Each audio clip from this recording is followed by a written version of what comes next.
Estamos estudando aí o Peregrino. Não é um estudo sistemático, é um estudo reflexivo, onde nós fazemos alguns comentários progressivos à medida que a narrativa vai avançando, sem nenhuma pressa, sem nenhuma ansiedade. É uma caminhada. E a intenção é que em cada uma dessas ilustrações que vai aparecendo aqui no livro, a respeito desse personagem, o peregrino, nós possamos nos identificar. O livro, ele funciona de maneira muito pedagógica, não apenas revelando a história de alguém, ou uma história fantasiosa para nos entreter. A intenção do livro é que nós possamos nos enxergar nele, enxergar a nossa caminhada espiritual e assim termos sucessos nela, progredirmos rumo ao nosso alvo. Nós vimos até aqui que o nosso personagem, ele caminha no deserto, longe da cidade, e ele vai nesse deserto e dorme. E enquanto estava dormindo, ele tem um sonho, uma revelação. E nesse sonho ele vê um homem vestido de trapos e que tem nas suas costas um grande fardo. E esse fardo o incomodava profundamente. E esse homem também tinha um livro na mão. Essa é a visão dele. E esse livro, à medida que ele lia, meditava, mais o fardo dele aumentava. O fardo representa o pecado, a culpa, as consequências que envolve não apenas o pecado, mas a revelação que se tem de ser um pecador e de não encontrar em si mesmo e na cidade um caminho de redenção para lidar com isso. E ele vai ao livro. E o livro revela essa verdade. E quanto ele mais lê, mais o fardo cresce. Mas é aí que começa a peregrinação, o caminho da vida espiritual. Através da revelação do livro, que revela a verdade. A verdade sobre a condição humana, a verdade sobre o fardo, a verdade que rasga o véu da ignorância, revela a situação dele, não apenas dele, mas também da cidade, da qual ele chama de cidade da destruição. E ele vai tentar compartilhar isso, essa angústia com a família dele. Foi o que nós vimos na semana passada. Quando a gente lida com os nossos, quando a gente se desperta espiritualmente diante da verdade, diante de nossa realidade, diante da realidade da cidade, a gente vai tentar compartilhar isso com os nossos. E então, ele é incompreendido. As pessoas ali da sua família considerou ele assim, fora de si. Estava muito cansado e disseram para ele: olha, você está precisando descansar, você está precisando de uma boa noite de sono para você voltar o juízo, voltar a ter ali um pouco de discernimento no pensamento e na mente. Então, eles receitaram isso, uma boa noite de sono para curar. O que era, na verdade, uma angústia que o próprio Espírito Santo estava ali conduzindo e também nos conduz. A tristeza da verdade, da realidade, que nós somos incapazes e há um grande fardo sobre nossas costas. E Deus quer, por meio dessa santa tristeza, nos conduzir ao arrependimento, nos dando revelação desse grande fardo, para que a gente vá se deprimindo, se humilhando, para que a graça de Deus possa então nos alcançar. E a graça, ela é concedida aos humildes. E para isso Deus revela primeiro sua verdade, para revelar a nossa condição, para que então Ele derrama a sua graça. E assim aconteceu. O Espírito Santo conduzindo ele e os familiares em conflito, dizendo para ele buscar meios naturais para lidar com a sua angústia de alma, com a sua angústia de eternidade, de salvação, de sentido e propósito. E ele vai e começa a chorar, ele intercede num tempo ali de solidão pelos seus, no quarto, clamando por misericórdia. E depois ele sai dali e vai para um campo. E de maneira muito especial o texto diz, né, que ele vai ali para um campo se nutrir da palavra e em oração ele vai ali passar alguns dias em oração e se nutrindo da palavra. E nesse contexto, onde ele está buscando em oração a palavra, buscando lidar com a sua angústia em oração, ele encontra uma boa notícia, uma esperança. Aparece o personagem evangelista neste contexto de fidelidade, de oração. E o evangelista não oferece atalhos para ele, mas aponta para ele um caminho.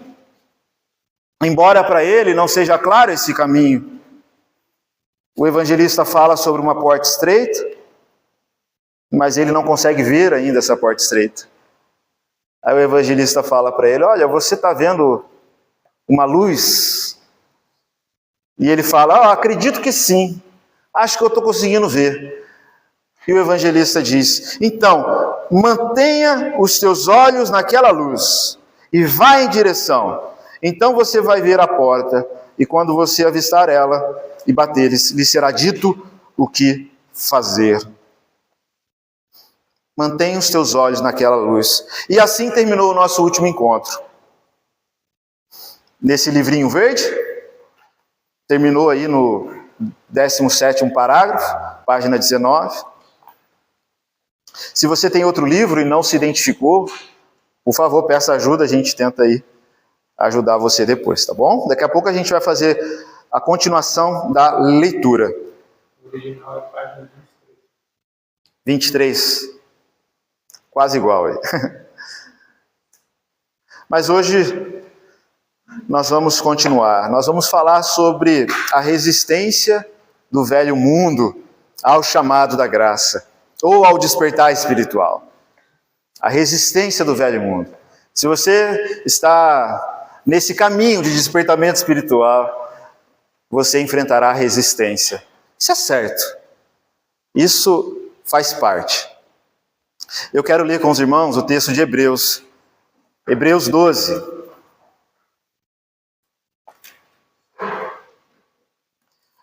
Um texto que tem servido também de base para esse assunto. Lembrando que não é simplesmente um estudo do livro do peregrino, mas é uma reflexão, uma meditação sobre a nossa própria peregrinação. A gente tem que viver a experiência de entender que nós devemos estar dentro desse caminho e prosseguir firme nesse caminho. Diz o texto aí de Hebreus 12. Quero ler a partir do verso 1. Portanto, nós também, pois estamos rodeados de uma grande nuvem de testemunhas, deixemos todo o embaraço e o pecado que tão de perto nos rodeia, e corramos com paciência, com perseverança, a carreira que nos está proposta. Olhando para Jesus, autor e consumador da fé, o qual, pelo gozo que lhe estava proposto, suportou a cruz, desprezando a afronta, e assentou-se à destra do trono de Deus. Considerai, pois, aquele que suportou tais contradições dos pecadores contra si mesmo, para que não enfraqueçais, desfalecendo em vossos ânimos. Corramos com perseverança a carreira que nos está proposta, deixando para trás todo embaraço e pecado que tenazmente nos assedia, mas corramos olhando firmemente para Jesus. Corramos. Vamos pensar aqui, imaginando uma árvore gigantesca, uma mangueira centenária, décadas ali, permanecendo no mesmo lugar, enfrentando as estações, florescendo, frutificando. E a gente sabe, ao olhar ela, quanto maior é a sua aparência, maior são também as suas raízes. Suas raízes penetram profundamente ali na terra, conforme o tempo vai passando. Agora, imagine o trabalho de tirar uma árvore, uma mangueira centenária do lugar. De repente, tirar uma árvore aqui da rua. Não estou falando simplesmente de cortá-la, mas de fazer toda aquela escavação com a tecnologia que nós temos hoje, com os maquinários. Eu acho que daria muito trabalho. O que a árvore iria oferecer? Iria oferecer resistência. Muita resistência. Não por causa dos troncos, por causa dos galhos ou dos frutos, mas por causa de suas raízes. Quanto mais profundas estão as raízes nessa terra, maior é a resistência. Maior. Há algo muito semelhante em nossa vida espiritual. O maior desafio da conversão não é simplesmente uma decisão que a gente tem, e isso é muito importante, que marca a nossa caminhada inicial de fé. Isso não é o mais difícil da caminhada. O difícil da caminhada é romper com tudo aquilo que durante anos criou raízes dentro de nós. Isso é o mais difícil. O difícil não foi Deus tirar o povo de Israel do Egito. O difícil foi tirar o Egito do coração do povo. E mesmo o povo não gostando muito do Egito, foi difícil o povo se desprender do Egito. Existe uma força invisível que sempre tenta nos manter exatamente onde estamos. E você convive com ela todos os dias, e eu também. E é sobre isso que eu quero começar a refletir hoje. Muitos imaginam que depois do encontro com a graça de Deus, com o despertar espiritual, as dificuldades elas vão desaparecendo, a vida vai ficando mais fácil. Só que não. Embora, como eu disse na última mensagem, a vida pode ficar melhor, mas mais fácil, não. Porque não tem como uma vida ficar melhor ficando cada vez mais fácil. Na vida não é assim. Uma vida que vai melhorando, ela é cultivada com disciplina, com esforço, com empenho, né? Mas toda pessoa, ela desperta pela verdade, ou quando ela é despertada pela verdade, ela percebe que há resistência nela que antes ela não percebia. Quando um barco ele está navegando em direção à correnteza, ele não sente a força da correnteza, ele simplesmente segue o fluxo sem nenhum esforço. Mas quando ele decide navegar contra a correnteza, principalmente se for um barco pequeno, onde a pessoa vai ter que remar, ele vai perceber a força do rio. Talvez essa seja uma das imagens mais importantes para a gente perceber a vida cristã, contemplar. O discípulo de Cristo é alguém que decidiu remar contra a corrente desse mundo. É o caminho do peregrino. Ele decidiu remar contra o pensamento, as atitudes, a vida que a cidade vivia. Ele decidiu. Não porque ele gosta de dificuldade, não porque ele gosta de sofrer, não é isso, mas porque ele descobriu que essa correnteza do mundo vai conduzi-lo à destruição, não só a ele, mas a todos que estão nesta correnteza. Ele entendeu isso, ele percebeu. Então, para ele, o caminho é remar contra essa correnteza. Jesus descreveu isso em outras palavras, no Evangelho de Mateus, capítulo 7, no verso 13 e 14. É um texto que a gente leu, acho, na semana passada. Se não foi na semana passada, foi na semana retrasada. Mateus 7, 13, 14, Jesus diz que a gente tem que entrar pela porta estreita, porque larga é a porta e espaçoso o caminho que conduz à perdição.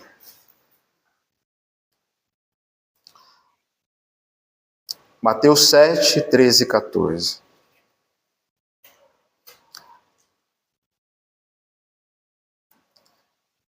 Larga é a porta, e espaçoso o caminho que conduz à perdição, e muitos são os que entram por ela.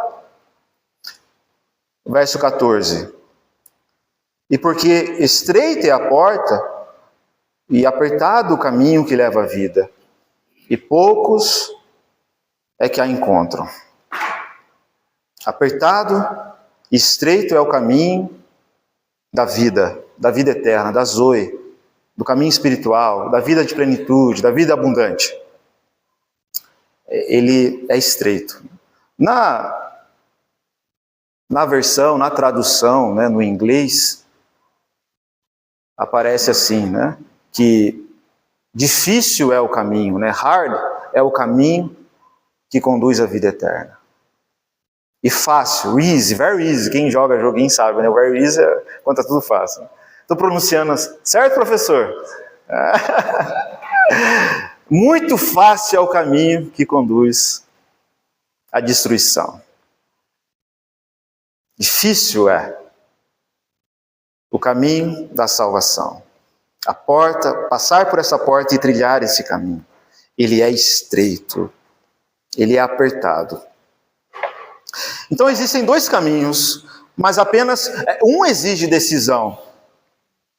No caminho largo, você não precisa decidir. Basta deixar a vida te levar, a correnteza te levar. Você não precisa de esforço, de empenho. Basta viver a vida preocupado com aquilo que as pessoas são preocupadas mesmo. Tentando garantir aquilo que as pessoas estão buscando garantir. Paulo fala que a gente tem que trilhar um caminho diferente. Romanos 12, ele diz: rogo-vos, pois, irmãos, pela misericórdia de Deus, que vocês apresentem o corpo, a vida de vocês, em sacrifício vivo, santo e agradável a Deus. Isso é o vosso culto racional. Não vos conformeis com esse mundo. Não tenha a forma desse mundo pensar. Mas antes, renove a mente de vocês. Mudem, né? Busquem a conversão, para que vocês possam experimentar a boa, perfeita e a agradável vontade de Deus. Pensem de maneira diferente. O mundo não pensa a partir como Deus pensa. Então eu rogo a vocês que vocês pensem a vida a partir do sacrifício, da entrega, daquilo que vocês têm para oferecer. E isso é um caminho contra a correnteza do mundo, porque ninguém quer saber disso. Está todo mundo buscando a si mesmo os prazeres e uma vida confortável. Vocês não. Eu rogo. Mas não pense como o mundo. Não pense como o mundo. Se esforce para pensar nas coisas do alto. Se esforce para isso. Ele fala isso também em Colossenses 3. Então, no caminho largo, basta, deixar-se levar pela correnteza. Basta não vigiar os olhos, os ouvidos, simplesmente consumir tudo e reagir a tudo isso. No caminho estreito, não.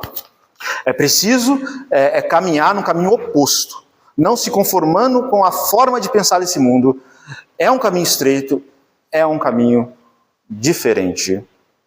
A gente leu aí em Hebreus 12 que a gente tem que seguir esse caminho, deixando para trás todo o embaraço, essas raízes que vão ali, cipó, erva daninha, deixando para trás. É só assim que a gente consegue avançar, deixando para trás todo o embaraço e pecado que tão de perto nos rodeia, para que então a gente possa correr com perseverança, com paciência, a carreira que nos está proposta. E a gente tem que considerar Jesus, como ele fala no verso 3. Eu estou aqui citando o que a gente já leu em Hebreus 12. A gente tem que considerar Jesus. Olha a tamanha oposição que ele enfrentou dos pecadores. Olha o quanto ele foi contrário à maré do mundo. Olhe para ele, porque a vida cristã é essa. Vocês foram reconciliados com Cristo. A vida eterna é estar em Cristo, viver em Cristo, como Cristo. Para isso vocês foram chamados. Olha a nuvem de testemunha, olha Noé, olha Abraão, olha Moisés. Caminhem, assim como eles também caminharam, suportando a oposição das pessoas, para que então vocês não fadigueis, para que vocês não fiquem desanimados. Porque esse é o fruto de quem segue esse mundo, é o desânimo. Olhe para Cristo. E assim começamos o nosso parágrafo de hoje. Quero ler aqui, nesse livrinho verde, aonde paramos na semana passada, parágrafo 18, página 19. Vamos começar a leitura, que diz assim: o peregrino, aqui é o narrador dizendo: então vi em meu sonho que o homem começou a correr. Ele não estava muito longe de casa, mas sua esposa e seus filhos, ao perceberem que ele corria, começaram a suplicar que retornasse. Ele começou a correr. O homem, porém, ele tapou seus ouvidos e continuou a correr, clamando: vida, vida eterna! Vida, vida eterna! Tem uma referência aí de Lucas 14, 26, que é parecida com a referência que a gente leu semana passada, de Mateus 10, 34. Se alguém quiser ler. Se alguém vier a mim, não aborrecer a seu pai, e mãe, e mulher, e filhos, irmãos e irmãs, e ainda também a sua própria vida, não pode ser meu discípulo. Isso. Esse é o que Lucas diz, lá em Mateus 10, 34, ele ainda aprofunda mais. Jesus está falando aqui de prioridade. Prioridade naquilo que é eterno. Naquilo que pode ser até o bem para a nossa vida e a nossa família. A gente falou muito sobre as aplicações do conflito que há quando a gente se desperta a vida espiritual com os nossos familiares. Eu não vou me deter nisso hoje, que foi o tema da aula passada. Mas aqui, você vê ele correndo, com sede e fome de vida e vida eterna, e ele vai. De acordo com a palavra do evangelista, ele tem fé naquela palavra e ele corre. Então, os familiares tentam persuadi-lo. E ele, diz o texto, não olhou para trás. Antes ele fugiu em direção à campina. Aqui está uma referência, a gente não precisa ler, mas de Ló, que tinha que sair de Sodoma e Gomorra, junto com a sua família, né? Gênesis 19 e 17, Deus fala para ele, né, não olhar para trás e seguir em frente. E a gente sabe o que aconteceu com a mulher de Ló, que olhou para trás e se petrificou. E é assim que acontece quando a gente olha para trás. Diante do chamado que Deus nos deu, a gente olha para trás. Mas ele não, seguiu firme, apesar da resistência. Gente falando, não, volte. Aí os vizinhos, parágrafo 19 aí na minha versão. Os vizinhos também saíram à rua para vê-lo correr. E enquanto corria, alguns se escarneciam dele, outros o ameaçavam, outros pediam que voltassem. Dentre eles, que o faziam assim, haviam dois, que resolveram impedi-lo de partir à força. Um deles se chamava Obstinado, e o outro Flexível. A essa altura, o homem já se encontrava distante deles, o peregrino. Embora estivessem determinados a persegui-lo, como fizeram, até que em pouco tempo o alcançaram. Então disse-lhes o homem, o peregrino, ele disse assim, vizinhos, por que viestes? E os vizinhos responderam, para lhe persuadir a voltar conosco. Mas ele replicou, de forma alguma será possível. Vós habitais na cidade da destruição, lugar onde também nasci. Se morredes ali, cedo ou tarde, serão enterrados em um lugar mais fundo que a própria cova, e adentrarão o lago de fogo e enxofre. Alegrai-vos em acompanhar-me, bons vizinhos. É isso. A força da resistência. É o primeiro ponto de reflexão, depois de nossa introdução, a respeito de que nesse caminho, encontraremos resistência. Isso é certo. E, infelizmente, muitos ficam no caminho diante da resistência, porque pensa que tem algo de errado. Mas quando um cristão, ele decide partir para a vida espiritual, abrir mão desse mundo, algo acontece. Os moradores da cidade, da destruição, percebem que há um homem diferente, um homem correndo, um homem pensando e agindo de maneira contrária à forma como que eles pensam e agem. Um homem que tem uma dedicação total a um livro, pauta a sua vida nesse livro. Um homem que está em busca de lidar com o fardo que carrega e que está nesse caminho porque tem sido despertado por uma força muito maior do que a força exterior. É uma força interior que o próprio Espírito Santo está conduzindo. E ele está clamando por salvação, como a gente leu. Ele está clamando por vida e vida eterna. Sua fuga desperta espanto nos seus familiares e nos seus vizinhos. Sua esposa e filhos gritam para que ele volte. Os vizinhos saem na rua. Alguns zombam dele, outros ameaçam ele, outros choram, imploram para que ele voltasse, outros dizem que ele está ficando louco, e outros que se destacam aqui vão atrás dele, ali talvez na porta da cidade, para tentar trazer ele de volta à força.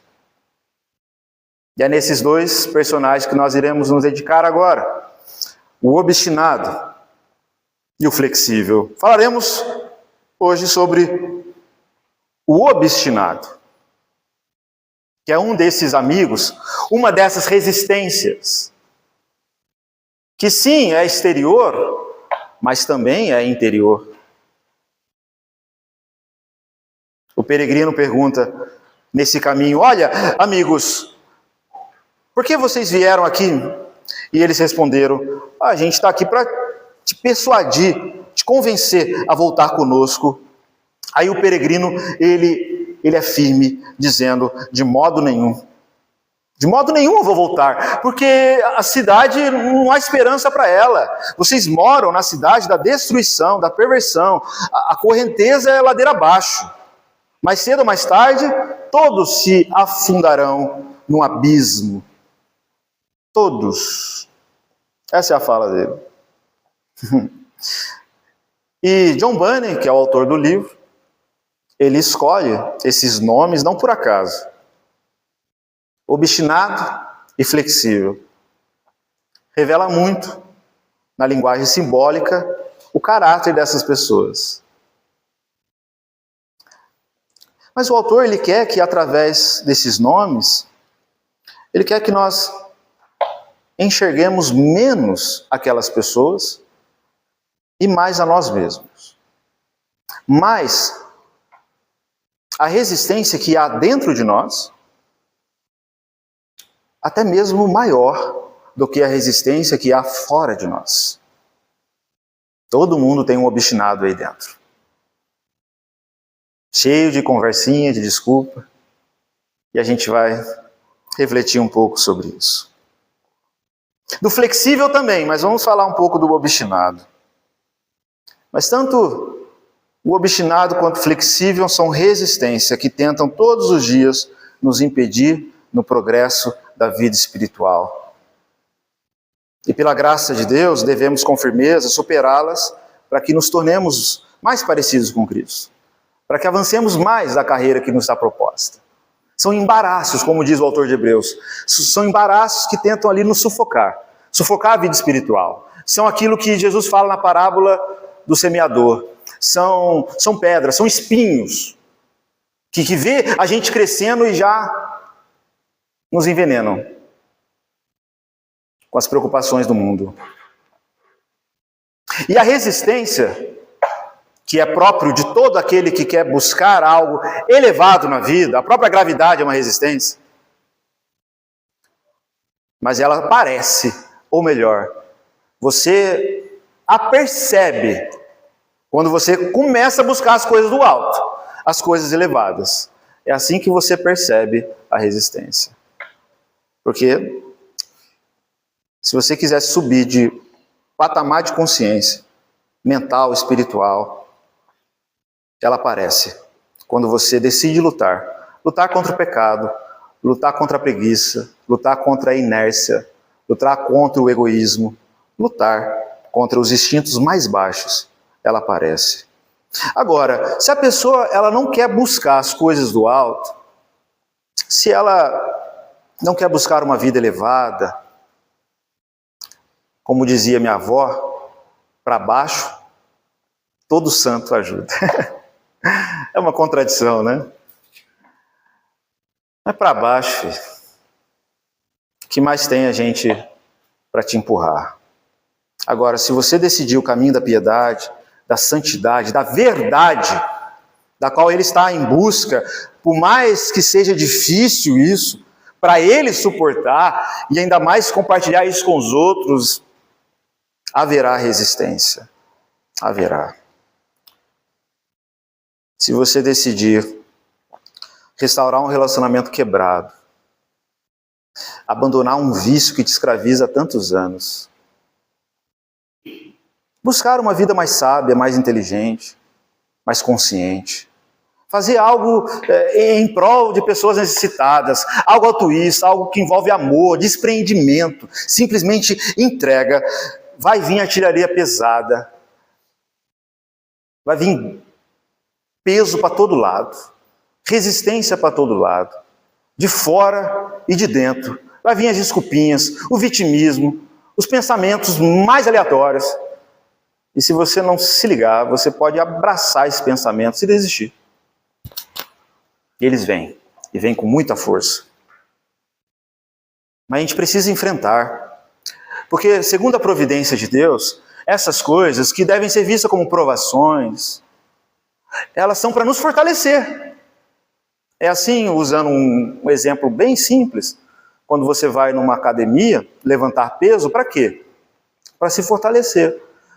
Aí o que o professor vai colocar para você ali? Resistência. Está vendo isso daqui? Isso aqui é um peso, 10 quilos, 20 quilos. Então faça força contrária a esse peso. Ah, eu não estou conseguindo. Se esforça, se esforça. E quanto mais você vai treinando, com disciplina, com disposição, você vai avançando pouco a pouco. E à medida que você vai avançando pouco a pouco contra a resistência, isso é para o seu mal? Não é para o seu mal. Isso é para te fortalecer. E você, às vezes, tem que vencer a resistência logo quando você acorda. Ai, será que eu vou hoje, né? Ai, que preguiça. Ai, que não sei o quê. Você não pode dar lugar para essa voz maldita. Não dá. Tem que entender qual é o meu dever, o que eu tenho que fazer. Então eu vou me empenhar. Vai ter resistência? Sim, é claro. Se não tiver resistência, eu vou estranhar. Porque eu estou vivendo uma vida cômoda, eu estou indo na correnteza desse mundo. Eu vou ter que estranhar muito. Se minha vida, se eu quiser estudar mais, ser mais inteligente, ser mais sábio, ser um marido melhor, uma esposa melhor, se eu não encontrar resistência, eu tenho que estranhar profundamente isso. Porque vai. Tudo aquilo que é caminho de bênção, tudo aquilo que vai nos elevar, haverá sempre a resistência. Quando ele andava aqui, o peregrino pela cidade da destruição, pensando como as outras pessoas, tendo a mesma cultura das outras pessoas, ninguém incomodava ele. Ninguém se importava com ele, pelo contrário, foi só ele dar o primeiro passo em direção à porta estreita que o inferno se levantou, que a cidade se levantou contra ele. Paulo nos ensina um princípio parecido com esse, em 2 Timóteo 3,12, que todos aqueles que querem viver piedosamente em Cristo Jesus serão perseguidos. 2 Timóteo 3,12. Todos aqueles que querem viver piedosamente, seja em casa, no trabalho, em qualquer lugar, em Cristo Jesus serão perseguidos. Não é uma perseguição violenta aqui. A ideia é, haverá resistência, haverá oposição. As pessoas vão se incomodar. Elas vão tentar trazer você de volta. Elas vão se incomodar pelo seu próprio testemunho, porque isso, através da sua luz, revelará as trevas delas. E elas vão perceber, então você está vivendo assim, você está querendo dizer que eu estou em pecado ou errado? Não estou nem querendo dizer isso não. Mas às vezes o próprio testemunho já ilumina e revela as trevas. E a oposição é a prova de que você está no caminho certo. Por isso a gente necessita da virtude da perseverança, que Hebreus vai dizer no capítulo 12. Corramos com perseverança, com paciência, a carreira que nos está proposta. Com esforço. Por isso a gente precisa disso. Então, é a prova de que você está no caminho certo. Pedro fala em 1 Pedro 5,9 que a gente tem que resistir firme na fé diante das tentações malignas do diabo que está ao nosso derredor, tramando a quem possa tragar. Ele está buscando cada vez mais gerar um peso de resistência para que a gente volte à velha vida. Isso já é esperado, isso é para o nosso fortalecimento. Então a gente tem que resistir e seguir firme, igual o peregrino aqui. Firme. Porque sua corrida em direção a Deus naturalmente expõe e condena de alguma maneira, mesmo que você não queira, mas condena o sedentarismo espiritual de quem ficou para trás. Gera incômodo na falsa religiosidade, gera incômodo em pessoas que estão entregues ao pecado. Os pais, muitas vezes, em relação aos filhos, os filhos em relação aos pais. As pessoas não querem salvá-lo, querem apenas silenciar o incômodo que o seu testemunho causa na consciência deles. Por isso é forte, chamando você de volta. É forte. A resistência é forte. E o obstinado é esse que simboliza a resistência. O obstinado, o coração que se recusa a caminhar. A gente vai ver que o flexível até anda um pouco na caminhada, mas o obstinado é aquele que se recusa. Parágrafo 20, da página 20, diz assim. Todos comigo? Tranquilo? Obstinado, que dizes? Quer que deixemos os nossos amigos e nossos bens para trás, para te seguir? Sim, pois tudo que abandonares não haverá de se comparar a menor parte daquilo que busca gozar. Se me acompanhares e perseguirdes comigo, gozarão disso também, pois no lugar onde vou, há em abundância e para todos. Vinde e tireis a prova. O obstinado diz: o que tanto busca a ponto de abandonar tudo o que tens para encontrá-lo?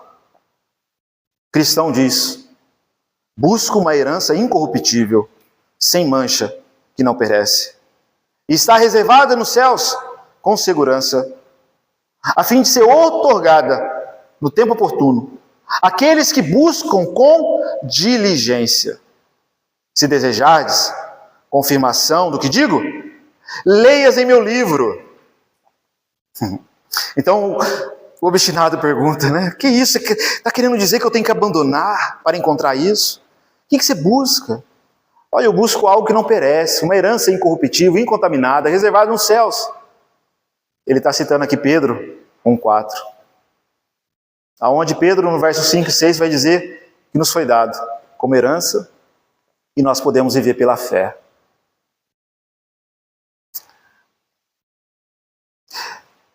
E ela foi outorgada, ela foi nos dada, ela é graça, é isso que significa. Ela foi outorgada no tempo oportuno, mas não a qualquer um, mas aqueles que buscam com diligência. A graça é para todos, mas não é para qualquer um. O mesmo Deus que quer ser encontrado é aquele que diz para a gente buscar de todo o coração. Lá em 2 Pedro, no capítulo 1, segunda carta de Pedro, capítulo 1, no verso 5, depois dele falar de toda a graça de Deus que nos foi dada para a gente viver a vida e a piedade, as bênçãos, as maravilhosas promessas, ele fala no versículo 5, por isso, com toda diligência, diante da graça de Deus, com toda diligência, com todo esforço, acrescentai à vossa fé virtude. Virtude, conhecimento, domínio próprio, até desembocar no amor, que é o grande propósito. A graça foi otorgada àqueles que buscam com diligência. Algo que o obstinado não quer. Se desejares confirmação do que digo, leias no livro, porque está tudo escrito lá. O obstinado responde: ora, não nos venha com essa conversa de livro, vai voltar conosco ou não? Ele diz: não farei, porque já pus a mão no arado. E diz aí do texto de Lucas, a gente vai recitar depois, que a gente não deve abrir mão do arado. O obstinado diz: voltemos então, flexível, vamos retornar sem ele. Existe uma porção de desajuizados, pretensiosos, que quando cismam com certa questão, tornam-se os próprios olhos mais sábios que 7 outros homens instruídos. Aí o flexível diz: olha, não se injurie. Se o que o bom cristão diz for verdade, aquilo que ele busca é incomparavelmente melhor do que aquilo que possuímos. O meu coração, diz o flexível, está inclinado a acompanhá-lo. O obstinado diz: que dizes? Se tu é outro tolo, ouça o que lhe digo e retorne comigo. Quem poderá dizer para onde esse maluco te levará? Volte, seja sábio, diz o obstinado ao flexível. Então o cristão entra em cena de novo, dizendo: não lhe dê ouvidos, antes venha comigo, flexível, acompanhe-me, assim terás prova do que digo e muito mais. Se não acreditas em mim, leia esse livro, e pela verdade nele expressa, contemple como tudo se confirma pelo sangue do seu autor, pelo sangue de Cristo Jesus. Tudo se confirma pelo sangue de Cristo. Aí o flexível diz: bom vizinho obstinado, creio que minha decisão está tomada. Eu vou seguir caminho com este bom homem, e o seu destino será também o meu. Mas diga-me, bom companheiro, conheces o caminho para o lugar que buscamos? Aí o cristão responde: olha, eu estou sobre as diretrizes de um homem cujo nome é Evangelista, e ele me disse que mais adiante encontraremos uma porta estreita, onde haveremos de receber instruções acerca do caminho a se seguir. Flexível diz: prossigamos, então, bom vizinho. E ambos seguiram o caminho juntos. E o obstinado diz: eu vou voltar para minha casa. Não farei companhia a homens tão iludidos e fantasiosos. Até aqui, meus irmãos. A narrativa contra o peregrino, o obstinado, a resistência se manifestando. Esse homem, ele vai até o cristão, ele corre atrás, porque ele é obstinado. Ele vai atrás, mas não porque ele deseja acompanhar o cristão na caminhada, não, ele corre para trazê-lo de volta. E você precisa observar isso. Ele faz esforço, ele tem empenho, ele emprega energia, ele tem suas justificativas, mas toda a sua força é usada não para obedecer a Deus. Pelo contrário, é usado para a pessoa se desviar do caminho de Deus. Com certeza você tem essa força dentro de você. Não apenas fora de você. Claro, se você ficar iludido com as coisas do mundo, você dará muita brecha para esse tipo de vozes. Mas essa força aqui, ela vem forte para impedir a gente de obedecer a Deus e trilhar o caminho da santidade. Seja isso por vozes dentro, dizendo: eu não consigo, eu sou incapaz. Isso não é para mim. Ou seja, por vozes de fora, venha conosco, venha nos visitar, vamos voltar a ser como era antes, era tão bom. E isso vem como artilharia pesada. Existe algo triste nessa cena. Nem toda determinação é virtude. Uma pessoa pode ser extremamente firme e determinada, extremamente decidida, e está totalmente desviada do seu propósito de vida. A perseverança ou a determinação, ela só se torna virtude, podemos incluir aí a disciplina, quando ela é para o bem. O crime organizado é extremamente determinado, organizado, diligente, mas para a destruição e perversão da humanidade, e não para a edificação. Então, o que importa é se a pessoa ela é dedicada, se ela é disciplinada em direção a quê? O obstinado é alguém perseverante no pecado, perseverante no orgulho, perseverante nas justificativas, perseverante na ansiedade, perseverante na incredulidade. Ele está ali perseverando nesse caminho, perseverante na fofoca, perseverante na dureza de coração. Eu quero falar sobre o perigo de um coração endurecido dentro dessa resistência do obstinado. Obstinado, quando pensamos nessa palavra, a gente logo pensa em alguém violento. Embora exista sim uma violência no obstinado, mas Bunyan descreve algo muito mais comum. Ele descreve um homem convencido de que não precisa mudar. Talvez você conheça pessoas assim, talvez há essa resistência dentro de você. Pessoas que estão contra a vida, porque vida é uma constante transformação de mudança, assim como a árvore. E o obstinado é aquele teimoso, convencido de que não precisa mudar. E essa é uma das formas mais perigosas de endurecimento espiritual. Ele diz, né? Não vem com essa conversa de livro, não. Não vem com o texto bíblico, não. Não vem com esse texto aí que você sempre cita para mim. Né? Porque tem palavra que às vezes sempre vem, né? Sim. Não vem com esse daí, não. Eu quero outro. Quero, sei lá, cantares, provérbio, quero, sei lá. Mas não vem com esse mandamento aí, não. A gente endurece. Porque às vezes é aquilo que causa incômodo nosso, que toca em nossa ferida, que está o caminho de cura.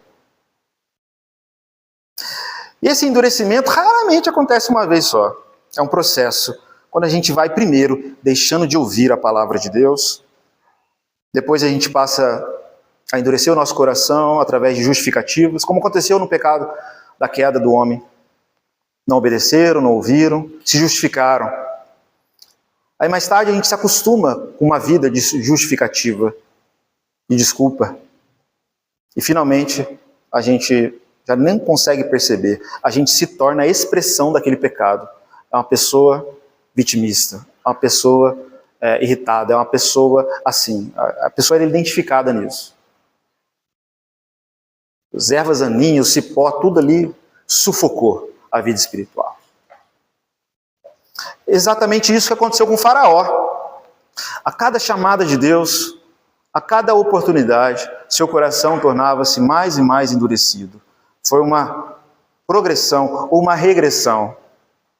Assim também aconteceu com a primeira geração que foi conduzida por Deus à terra prometida durante a peregrinação no deserto.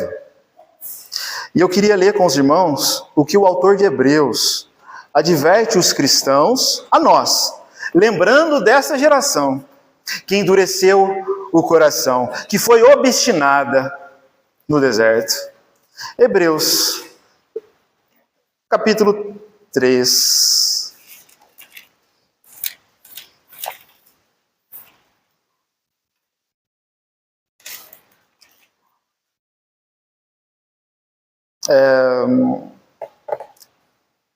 Verso 7.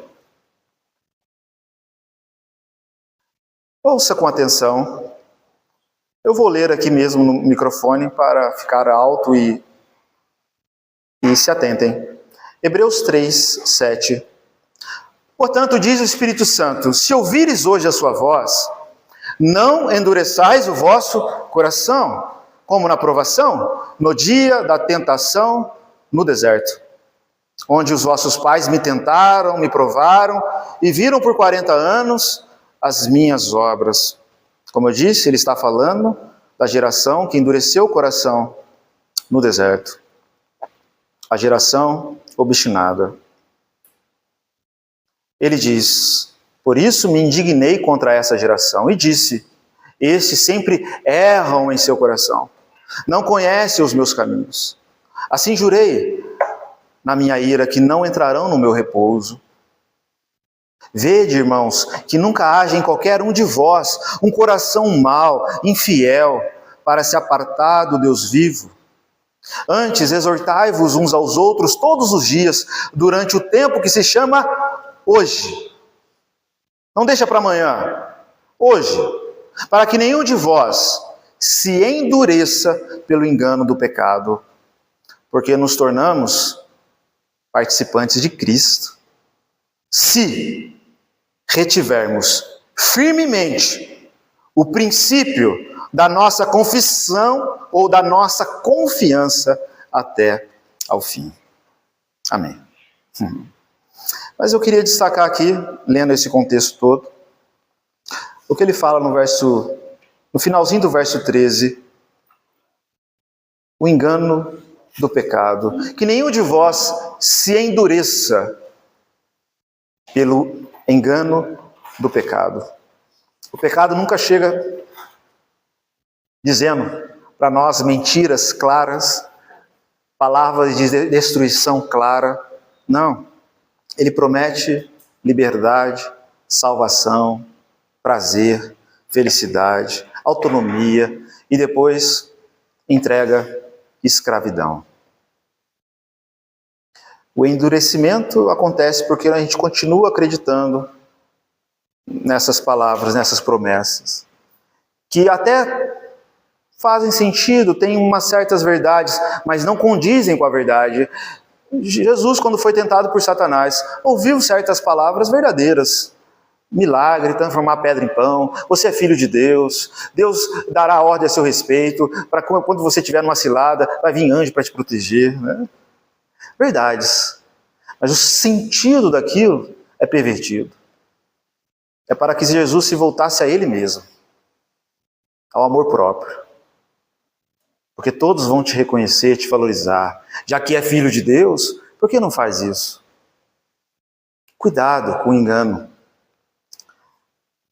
Cuidado com os pensamentos, com as justificativas. Cuidado com o obstinado.